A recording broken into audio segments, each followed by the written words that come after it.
The Ukrainian armed forces have an estimated 250,000 active personnel, comprising of military and civilian staff as of 2021. While they attracted around 20,000 foreign fighters when the invasion started. And of course, as the war went on, Zelensky announced martial law, making it so men of fighting age couldn't leave the country, and possibly had to join the army. As of 2021, the Russian armed forces have approximately 900,000 active personnel, making it one of the largest militaries in the world. Additionally, there are around 2 million reserve personnel. The current conflict is often described as a cauldron, which is a situation where a military force is surrounded and confined by enemy forces. For example, in a valley or trenches. In this scenario, the trapped force is subjected to severe enemy attacks from multiple directions, with limited options for retreat or reinforcements. This has been the Russian strategy several times: surround a town, bombard it and destroy it completely with artillery, rocket and drone attacks, until the enemy is forced to surrender or die. According to the Director of National Intelligence, Russia is launching an alarming number of 20,000 artillery rounds per day, while Ukraine is firing a daily average of 4,000 to 7,000 rounds. Ukrainians focus on using their own artillery and rocket systems to slow the attackers' advances, protect their own forces and hold the line. They also use drones to locate and target enemy fighters, artillery and rocket systems, as well as American-provided intelligence. Ukraine is using up ammunition faster than it can be replenished by the US and NATO, although efforts are being made to address this issue, such as the production of around 11,000 artillery shells per month at a plant in Scranton. As mentioned by Joe Biden, this quantity only lasts for less than 2 days of fighting. To address this, production is set to increase by 500% to 70,000 shells per month, with the plants operating 24/7. Europe has proposed an ammunition plan for Ukraine, which involves delivering 1 million artillery shells within the next 12 months. However, considering that Ukraine currently uses up to 7,000 shells per day, this supply will only last for approximately 142 days or 5 months. While the efforts to produce all types of weaponry, such as drones, rockets, and tanks, are commendable, the crucial question is whether they will arrive on time, take too long to build, or won't have a significant impact on the war outcome, given the urgency of Ukraine's situation. As per one expert, the US production capacity is 2 years behind, whereas Ukraine needs immediate assistance. In the case of Ukraine, the country's soil is known for being particularly muddy, especially in the spring and fall, or when during the wintertime it doesn't freeze long enough. This can pose significant challenges for tanks and other armored vehicles, making it difficult for them to move and operate effectively. As a result, Ukrainian forces may need to use different tactics or equipment to overcome these challenges and maintain their operational capabilities. They were heavily requesting tanks to be delivered. But will they be able to be used effectively on the battlefields? Or will they have to wait for the ground to dry out before they can be used? The trench warfare is extremely difficult in the harsh weather conditions.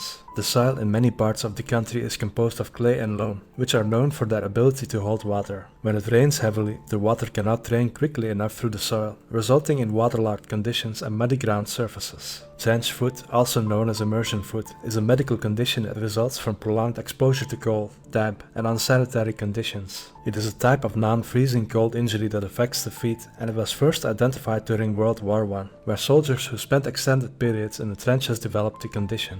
NATO countries often depended on the protection provided by the US, but many have failed to meet their NATO commitments on defense spending. This was something Trump mentioned during his presidency. America was paying a lot, and many NATO members weren't meeting their commitments. Germany, for instance, was criticized for being heavily reliant on Russia for its gas supply, making it vulnerable, and were often criticized for being undersupplied and understaffed in their military capabilities. There have even been embarrassing reports of troops having to use brooms for training instead of weapons. The chief of the German army said, "The army that I have a duty to lead is standing there more or less empty-handed." NATO's support for Ukraine seemed to be united, but in reality, most nations don't want to be dragged into a war with Russia. In addition, the sanctions America and NATO placed on Russia resulted in them responding by cutting off gas supplies to Europe in retaliation. This had a significant impact on the entire continent, with energy prices skyrocketing as the conflict continued, and with winter approaching, the shortage of supplies became a concern. Not to forget the significant impact this had on businesses, jobs, and the cost of manufacturing goods. To add fuel to the fire, the Nord Stream 2 pipelines were later blown up, and although no one claimed responsibility, experts and an award-winning journalist agreed that America was likely behind it. Germany argued that the pipeline was crucial for its upcoming energy needs. Some people have called it an act of war against an ally.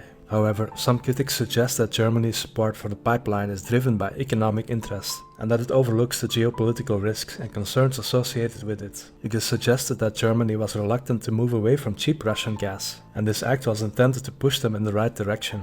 During the early stages of the war, there were various attempts at securing a peace agreement. However, Boris Johnson cautioned against accepting an unfavorable deal and urged Western powers to provide strategic support to Ukraine.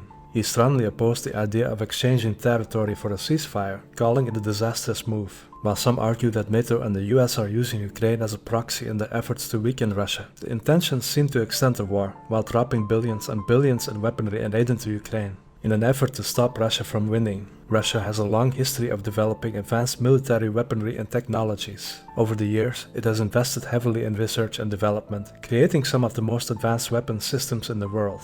They have supersonic missile systems that cannot be stopped by any anti-air that Ukraine has in operations today, or that can be provided by America or NATO, as it doesn't exist. Thermobaric weapons, also known as a vacuum bomb or fuel-air explosive, is a type of explosive device that uses oxygen from the surrounding air to generate an intense blast wave. They are much more intense and destructive than a regular bomb. The wave generated by the explosion can cause traumatic injuries. It sucks out the oxygen out of the affected area and uses it as fuel. This vacuum then ruptures the lungs of anyone in the vicinity, and the extreme hit can even vaporize a human body. It's deemed to be extremely effective against buildings, bunkers and fortified positions. And there are many more cases where it seems like Russia is using the battlefield in Ukraine as a testing ground for its latest military developments. It's often claimed by the media that Russia's army is weak and is incapable of any sort of coordinated attack. But its army has advanced satellite and unmanned aerial vehicle capabilities used for warfare. These technologies provide Russia with greater situational awareness, enabling it to gather intelligence, monitor its borders, and conduct precision strikes against enemy targets. In the war in Ukraine, it's often used to pummel the enemy with artillery. Russia has one of the most advanced anti-air defense systems globally, consisting of a vast array of weapons and technologies designed to detect, track, and eliminate incoming threats like missiles, drones, and enemy aircraft. At the heart of this system is the S-400 Triumph air defense missile system, which is capable of intercepting and destroying airborne targets at a distance of up to 400 kilometers. Russia has air superiority in certain areas of the country, but not across the entire nation. At the outset of the conflict, they possessed approximately 1,500 jets, although they suffered significant losses in both helicopters and jets during the course of the war. Their losses were relatively sustainable in comparison to Ukraine,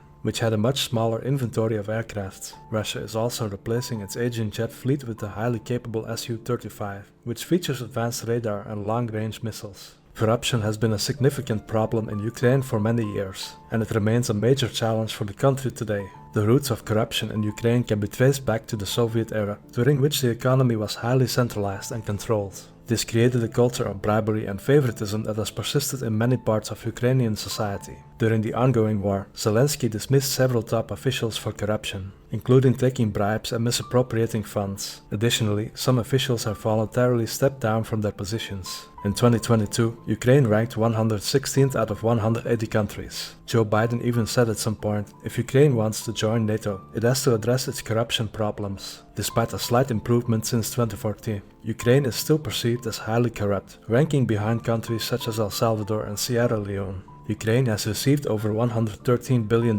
in American weapons and financial aid in 2022, without even counting what NATO has provided so far. With the past COVID crisis, energy crisis that started because of the war, and Putin stopping gas supplies to Europe, high inflation, America and NATO countries are already struggling, with the cost of living and producing goods going up tremendously, while having to support a war in Ukraine for possibly several more years. It's not in their best interests. Recently, Zelensky made a statement. He said the only way forward is to keep fighting. Seeking peace or an agreement can lead to more positive outcomes. At this point, an agreement will probably entail giving up more land than was the case in the earlier peace agreement that was being offered. It's not the best outcome, but at some point, they got to realize this is not a fight they can win. Now it's about reducing the loss of life, prevent the destruction of property. Additionally, the rebuilding of the destroyed areas can begin. China has recently become involved in diplomatic efforts to resolve the conflict, motivated by their economic interests in the region. They are advocating for a diplomatic solution, potentially through the formation of an agreement. However, the United States and NATO are continuing to provide financial and military support, prolonging the conflict. This could make it challenging to achieve a diplomatic solution at this time. Some experts believe that, if Ukraine is facing a certain defeat, there will be American and NATO boots on the ground. This will lead to a certain escalation, and might even include attacks into Russia, targeting infrastructure like railways, weapon plants, or energy facilities. This type of escalation might push Putin to the use of nuclear weapons. As he said before, he will only use them if Russia's existence is threatened.